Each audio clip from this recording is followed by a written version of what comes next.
ኮኬን የሚባለውን እጽ ስንወስድ ጭንቅላታችን ውስጥ ምን እንደሚፈጠር ያውቃሉ? ኮኬን ላብራቶሪ ውስጥ አይደለም የተፈጠረው ብላችሁስ? ኮኬንም እንደኛው ሀገር ጫት ቅጠሉ ይታኘክ ነበር።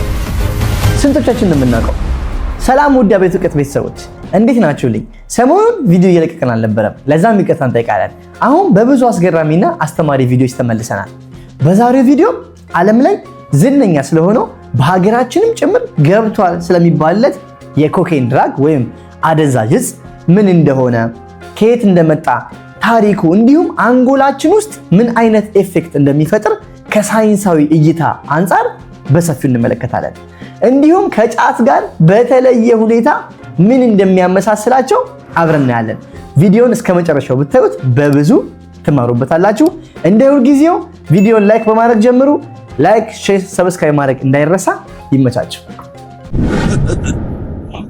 አቤቱ ነሰነስከው እኮ ንቀት። ሁላችንም እንደምናውቀው ኮኬን ዓለማችን ላይ በጣም ዝነኛ ድራግ ነው። ብዙዎቻችን ቅርብ ጊዜ ላቦራቶሪ ውስጥ የተፈጠረ ይመስለናል። እንደሱ አይደለም። የሚገርማችሁ ኮኬን ለ3000 ዓመታት ያክል በኢንዲያን ማህበረሰብ ጥቅም ላይ የሚውል ፕላንት ነበር። አሁን ላይ የምናውቀው ኮኬን ስሙን ከገባበት ንጥረ ነገር ወስዶ የእጽዋት ምንጭ የሆነ የተፈጥሮ ኦርጋኒክ ንጥረ ነገር ነው። የሚገኘውም ከኮካ ተክል ቅጠሎች ነው።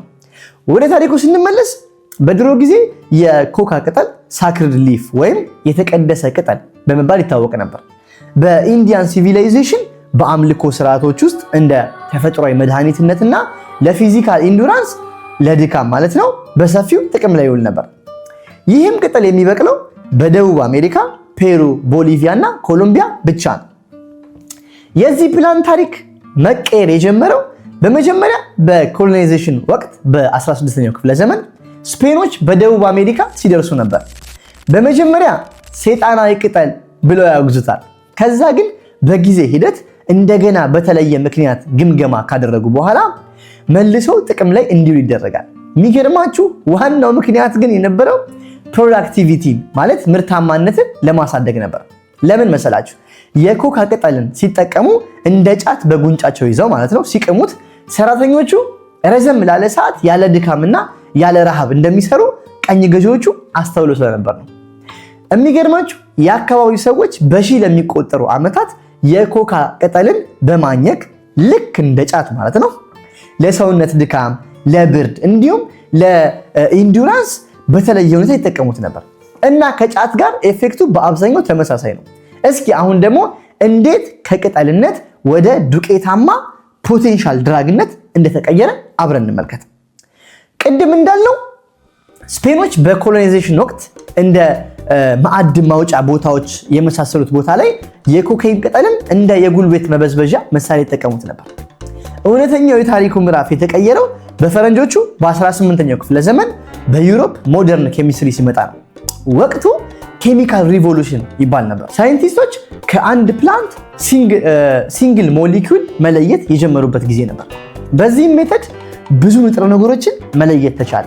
ላይክ ሞርፊን ከኦፒየም፣ ካፌን ከቡና፣ ኒኮቲን ደግሞ ከቶባኮ እና ዝነኛውን ኮኬንን ደግሞ ከኮካ ቅጠል። አጀብ ነው አትሉም ወገን? ይህም ማለት እንደ ድሮ ቅጠልን በማኘክ መጠቀም ሳይሆን አንዱን ነጠላ ሞሊኪዩል ወይም ሲንግሉ ሞሊኪዩል ኮኬን ማለት ነው ከፕላንቱ በመለየት በተከማቸ ኳንቲቲ መስራት ተቻለ።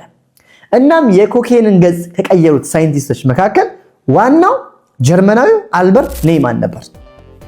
ፒውር የሆነውን ኮኬን ከፕላንቱ አይሶሌት አድርጎ በ800ዎቹ መጨረሻ አካባቢ ለአኔስቴቲክ እንደ አንቲዲፕሬሳንት ቶኒክ ጥቅም ላይ ዋለ። ላይክ መድኃኒቶች፣ ሜዲሲናል ዋይኖች እና ኤነርጂ ድሪንኮች ላይ ይገኛል። ንጥረ ነገሩ በጊዜው እንደ ሞደርን ሜዲሲን እንጂ እንደ ዴንጀር ያየው አልነበረ። በጊዜ ሂደት ግን በ1990ዎቹ መጨረሻ አዲክሽን፣ ሳይኮሲስ፣ ሄርት ፕሮብሌሞች የመሳሰሉ ኬዞች መብዛት ጀመሩ። በዚህም ከፍተኛ ጥናት ተደርጎ አደገኛ ንጥረ ነገር እንደሆነ ተደረሰበት። ከኖርማል ሜዲሲን ወደ ዴንጀረስ ድራግነት ተለወጠ ማለት ነው። ግን ኦሬዲ ቱ ሌት ነበር። ብዙ ሰው አውቆት ብዙ ሰው ይጠቀመው ስለነበር ማለት ነው። እሺ አሁን ደግሞ ወደ ጫቷ እንመለስ። አስቡት፣ ልክ እንደ ኮካ ፕላንት ትራዲሽናል ዩዝ ነው ያለው በመታኘክ ማለት ነው። በዝግታ ማኘክ ነን አይዞሌትድ የሆነ አክቲቭ ሰብስታንስ ላይክ ሴም ሎኬሽን ከኮካ ፕላንት ጋር የነበረው በ1800 ክፍለ ዘመን። ታሪክ ታዲያ ራሱ እንዳይደግም ማለት እዚህ ጋር ወገን ኮካ አደገኛ ንጥረ ነገር የሆነው በኬሚስትሪ ንጥረ ነገሩ ተነጥሎ ሃይ በሆነ ኳንቲቲ ኮምፕረስ ሲደረግ ነው። ጫትስ አስቡት ምን አይነት ድራግ ሊሆን እንደሚችል ሜቢ ከኮኬንም የባሰ ሊሆን ይችላል። ይህን ያህል ካልን ስለ ታሪኩ አሁን ደግሞ ምን አይነት ኤፌክት አይምሯችን ውስጥ ወይም አንጎላችን ውስጥ እንደሚፈጠር ከሳይንሳዊ እይታ አንፃር እንመልከት። አንጎላችን ውስጥ እንዴት አክሰስ እንደሚያደርግ እንይ። መጀመሪያ በደም ስራችን አማካኝነት ገብቶ ቀጥታ ወደ አንጎላችን በመሄድ የዶፓሚን ሲስተማችንን ነው የሚያጠቃው። ዶፓሚን ማለት ደስታንና እርካታን የሚፈጥረው ሞሊኩል ነው። ኒውሮትራንስሚተር በመባል ይታወቃል። ይህም ናቹራሊ አንጎላችን ውስጥ ነው የሚፈጠረው። በጭንቅላታችን ውስጥ ያለ ኒውሮንስ ዶፓሚን አምርተው ይልካሉ። ዶፓሚን ማለት ሜሴጅ ነው የሚያስተላልፈው። አንዴ ከተለቀቀ በኋላ ሜሴጁን አድርሶ ወደ ተነሳበት ኒውሮን ይመለሳል በኖርማሉ ወይ ማለት ነው። ልክ ግን አንድ ሰው ኮኬን ሲወስድ ንጥረ ነገሩ አንጎላችን ውስጥ ገብቶ ዶፓሚን ትራንስፖርተር የሚባሉትን ብሎክ በማድረግ ተመልሶ ኒውሮን ጋር እንዳይገቡ ያደርጋል። በዚህም ሰዓት በሁለቱ ኒውሮንስ መሃል ያለው ስፔስ ሳይናፕሲ የሚባለው ላይ ማለት ነው ብዙ ዶፓሚን እንዲታመቅና አብዞርብ ሳይደረግ ለብዙ ሰዓት እንዲቆይ ያደርጋል። ይህም አርቲፊሻል ደስታን ለጊዜው ይሰጣል። ይህንንም ለመከላከል ሰውነታችን በጊዜ ሂደት የዶፓሚን ምርቱን ይቀንሳል። ይህም ኒውሮ አዳፕሽን በመባል ይታወቃል። ይሄ ክስተት በዚህ ክስተት ማለት ነው አዲክሽን ይፈጠራል። ማለት በብዙ መጠን ይህንን ንጥረ ነገር ካላገኘ አንጎላችን በራሱ ደስታን መፍጠር ያቅቷል ማለት ነው። ዶፓሚን መፍጠር ያቅቷል። ኖርማል ነገር አያስደስታቸውም። በዚህም ወዳልተገባ ከፍተኛ የሆነ ዲፕሬሽን እና ጭንቀት ውስጥ ይገባሉ። ከዛ በጊዜ ሂደት ደግሞ እንደ መጀመሪያው ለደስታ ሳይሆን ኖርማል ለመሆን መጠቀም ይጀምራሉ ማለት ነው ኮኬንን። ስለዚህ በጣም አደገኛና በፍጹም ለቀልድም ቢሆን መጠቀም ወይም መንካት የሌለብን ነገር ነው። በቀጣይ ቪዲዮ ሌላ አስገራሚ ነገሮችን ይዘንላችሁ እንቀርባለን። ላይክ፣ ሼር፣ ሰብስክራይብ ማድረግ እንዳይረሳ። ይመቻችሁ።